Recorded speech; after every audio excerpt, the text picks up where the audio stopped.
करेंगे। वज़ीर-ए-आज़म शहबाज शरीफ अक़वाम मुत्तहिदा की जनरल असम्बली के 79वें इजलास से आज शाम खिताब करेंगे। वज़ीर-ए-आज़म अपने खिताब में इलाकाई और आलमी उमूर पर पाकिस्तान का मौक़िफ़ पेश करेंगे। फ़लस्तीन और कश्मीर के मज़लूम अवाम का मुक़द्दमा दुनिया के सामने रखेंगे। इस्लामोफोबिया और मौसमियाती तब्दीलियों का मामला भी उठाया जाएगा, जबकि मुतादिद बैनुल-अक़वामी और इलाकाई मसाइल पर पाकिस्तान के नुक्ता नज़र को भी उजागर किया जाएगा। वज़ीर-ए-आज़म आलमी अमन, सलामती और खुशहाली को फ़रोग़ देने में अक़वाम मुत्तहिदा के किरदार की हिमायत भी करेंगे।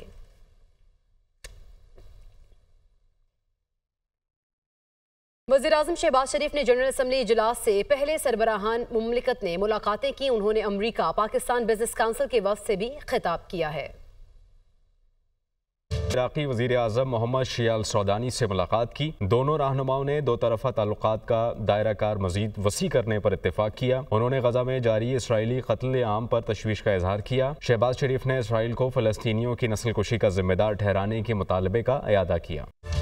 वज़ीर-ए-आज़म शहबाज शरीफ से नेपाली हम मनसब KP शर्मा ने भी मुलाकात की। वज़ीर-ए-आज़म ने दोनों ममालिक के दरमियान तिजारती, इक़्तिसादी और दीगर शोबों में ताउन मज़ीद मजबूत बनाने की ख्वाहिश का इजहार। अमरीका पाकिस्तान बिजनेस काउंसिल के वफ़द ने वज़ीर-ए-आज़म शहबाज शरीफ से मुलाकात की, जिसमें काउंसिल के अहदेदार और अमरीका के कॉरपोरेट एंटरप्राइजेस के सरबराहान शामिल थे। वज़ीर-ए-आज़म ने कहा कि पाकिस्तान की मईशत के तमाम शोबों में अमरीकी सरमायाकार को राग़िब करना हुकूमत की तरजीह है। उन्होंने अमरीकी कंपनीज को पाकिस्तान की पॉलिसी से मुस्तफ़ीद होने की पेशकश की। तंजीम की सदर एस्परांजा जलालियान ने कहा कि काउंसिल का वफ़द जल्द पाकिस्तान का दौरा करेगा, जिसमें सरमायाकारी के मज़ीद मौक़े तलाश करने के इम्कानात हैं। आगे बढ़ते हैं। इलेक्शन कमीशन ने सुप्रीम कोर्ट की मखसूस नशिस्तों पर 14 सितंबर की वजाहत को चैलेंज कर दिया है। अक्सरियती जजेस की वजाहत पर इलेक्शन कमीशन ने नजरसानी दरख्वास्त सुप्रीम कोर्ट में दायर कर दी है। नजरसानी दरख्वास्त के मुताबिक अदालती फैसले पर ताखीर का जिम्मेदार इलेक्शन कमीशन नहीं, 12 जुलाई फैसले की वजाहत 25 जुलाई को दायर की। अवैस अब्बासी हमारे साथ मौजूद हैं इस्लामाबाद से। अवैस, बताइएगा ये जो नई दरख्वास्त है इसमें क्या कुछ लिखा गया है? जी बिल्कुल, देखिए इलेक्शन कमीशन ने जो अदालती फैसला था 14 सितंबर का, उसको जो है वो चैलेंज कर दिया है। अदालती इलेक्शन कमीशन ने दरख्वास्त दायर की है। इसमें ये कहा गया कि 12 जुलाई जो फैसला था उसकी वजाहत 25 जुलाई को दायर की गई। नजरसानी दरख्वास्त में ये कहा गया कि सुप्रीम कोर्ट ने 14 सितंबर को वजाहत का ऑर्डर जारी किया। अदालत ने तहरीक इंसाफ से जो है वो जवाब के लिए कब नोटिस जारी किया, नजरसानी अपील के अंदर जो ये मौक़िफ़ अपनाया गया। इसके साथ साथ जो है तहरीक इंसाफ के दस्तावेज़ पर अदालत ने इलेक्शन कमीशन को नोटिस ही जारी नहीं किया गया। नजरसानी दरख्वास्त में मौका अपनाया गया। अदालत ने तहरीक इंसाफ दस्तावेज़ पर इलेक्शन कमीशन से जवाब तलब ही नहीं किया गया। इलेक्शन कमीशन ने जो नजरसानी दरख्वास्त दायर की इसमें मौका अपनाया। इसके साथ साथ नजरसानी दरख्वास्त में ये भी कहा गया है कि इलेक्शन कमीशन वजाहत की दरख्वास्त के बाद पार्लियामेंट से कानून साजी जो है वो बाद में हुई है। सुप्रीम कोर्ट 14 सितंबर की वजाहत पर नजरसानी करे, ये इस्तदा जो है वो की गई है सुप्रीम कोर्ट में जो है इलेक्शन कमीशन की जानिब से। ठीक है, बहुत शुक्रिया आपका। अपोजिशन के आईनी तरमीमी मुसवदे की तैयारी का ये मामला है। PTI और JUI की लीगल टीम में आज मुलाकात का इम्कान है। सलमान अकरम राजा और सेनेटर कामरान मुर्तज़ा के दरमियान मुशावरत होगी। वकार सैयद इस्लामाबाद से हमारे साथ मौजूद है। वकार, क्या डिटेल्स हैं? की जानिब से गुज़िश्ता रोज इस बात पर इत्तेफाक किया गया था कि उनकी जानिब से अपना एक आईनी मसवदा जो है वो तैयार किया जाएगा और इसके लिए JUI और पाकिस्तान तहरीक इंसाफ की एक लीगल टीम जो है वो भी तश्कील दी गई थी। और अब इतलात ये आ रही है कि आज इम्कान जाहिर किया जा रहा है कि जो टीम के रुकन है जिसमें सलमान अकरम राजा है, आज रात को मुलाकात होगी। वकार, बहुत शुक्रिया आपका। अभी आपको बराह रास्त लिए चलेंगे। PTI रहनुमा इस वक्त न्यूज़ कॉन्फ्रेंस कर रहे हैं। ये सारे इसमें सारे शामिल हैं, इसमें आप भी शामिल हैं। आप सब लोग अपना हिस्सा डालें और एक ऐसा काम जो कि इस मुल्क के मफादात के खिलाफ है उसको रोके। Let me add to Shibli भाई, ये है कि इट वाज डिसाइडेड, बिल्कुल रात को आखिरी पहर में इसका फैसला किया गया था और ये तहरीक का आगाज़ हो रहा है। इसका मोमेंटम आपको आहिस्ता आहिस्ता कल परसों तरसों, बिकॉज हमारे सामने एक बहुत बड़ा चैलेंज सुबह है और वो एक एहतजाज है, आपको पता है वो किन सर्कमस्टांसिस में हो रहा है। Because it was, I think शायद ILF वालों ने इसको रात आखिरी पहर में इसका फैसला किया, तो इट वोंट मैटर। इंशाल्लाह ताला यू विल सी के it will gain momentum and the size भी 28 लोगों से शुरू होगी। आप 30 तारीख से 63 का भी फैसला होने जा रहा है, उस पर भी बात होगी। उसके बाद लग तो ये है कि आपके लिए एक रास्ता खोल दिया जाएगा, आपके अरकान जो है वो जाके वोट कास्ट करें। सिंपल जो है वो एक डिस्क्वालीफाई होकर उसको अपने टिकट कर देना। तो आपने अपने एंड पर अपने अरकान को महफूज रखने के लिए या उनके वोट को बचाने के लिए क्या लाया? मतलब देखें, I will not be sharing the strategy आपके साथ क्या है, बट मैं आपको ये बताऊं कि हमारे MNAs जो हैं वो महफूज हैं, हमारे MNAs के नंबर भी पूरे हैं, और जो हमारे हैं वो हमारे हैं। वो अब हमने पिछले 6 महीने यही डिस्कशन किया केड़ा आज़ाद है तो केड़ी पार्टी है, जेडे साढ़े ने सारे सेफ ने इंशाअल्लाह ताला, और हमारे बगैर कोई कहीं भी चला जाए ये नहीं हो सकता। तो हम इंशाअल्लाह भरपूर कोशिश करेंगे। आगे अल्लाह की ज़ात बड़ी है, मेरे पास गैब का इल्म नहीं है कल क्या होगा, but till date we are here.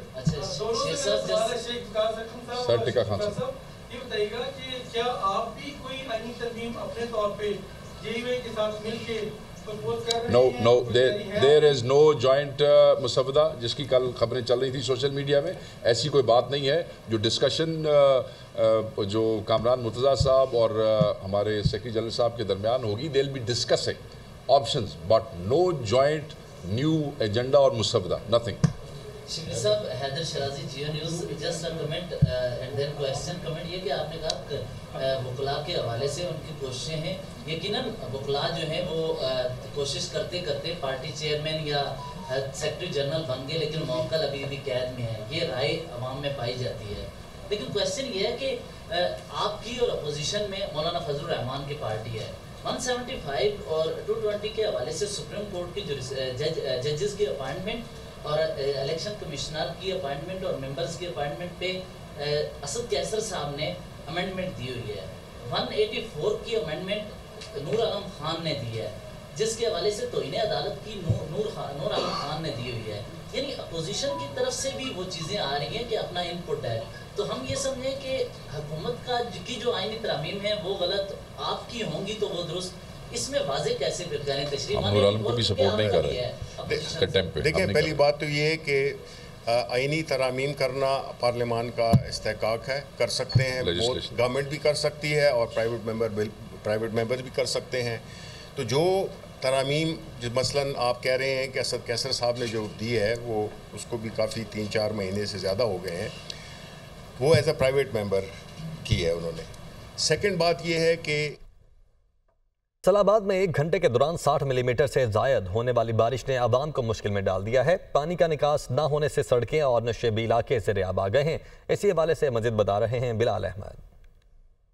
आज बिल्कुल देखें, फैसलाबाद शहर में तकरीबन 1 घंटा बारिश हुई है और यूँ लगता है कि जैसे कई रोज से बारिश हो, क्योंकि पानी जगह जगह खड़ा हमें नजर आ रहा है। अगर मुख्तलिफ इलाकों की बात की जाए तो जो डोकर बस्ती है वहाँ पर सबसे ज्यादा 64 मिलीमीटर बारिश रिकॉर्ड की गई है। इसके अलावा मदीना टाउन में 63 मिलीमीटर, गुलिस्तान कॉलोनी में 52 मिलीमीटर, जबकि इलामा इकबाल कॉलोनी में 46 और गुलाम मोहम्मदाबाद में 29 मिलीमीटर जो है वो बारिश रिकॉर्ड की गई है, जिसकी वजह से जो मेन रोड्स हैं वो हमें नजर आ रहे हैं कि पानी के अंदर डूबे हुए हैं। इस वक्त हम निशाताबाद चौक में मौजूद हैं, यहाँ पर भी पानी है वो खासा ज्यादा है, अभी तक खड़ा है। वासा हुकाम की जानिब से दावा किया गया है कि पानी की निकासी के हवाले से इकदाम किए जा रहे हैं। गो के हमें कई जगह पे जो है वो वासा के जो मशीनरी है वो एक्टिव नजर आ रही है, लेकिन बारिश खासी ज्यादा हुई है और कम टाइम स्पेन के अंदर हुई है, तो शहरियों को इस हवाले से खासी मुश्किलात का सामना करना पड़ रहा है। गाड़ियां जो है वो बंद हो रही हैं, मोटरसाइकिलें शहरियों की बंद हो रही हैं। शहरियों की जानिब से वासा हुकाम से मुतालबा किया गया है कि मानसून तो गुजर गया है, लेकिन अभी भी जो वही सूरत हाल है कि वासा हुकाम की जानिब से तैयारियों का दावा किया गया था, लेकिन अभी तक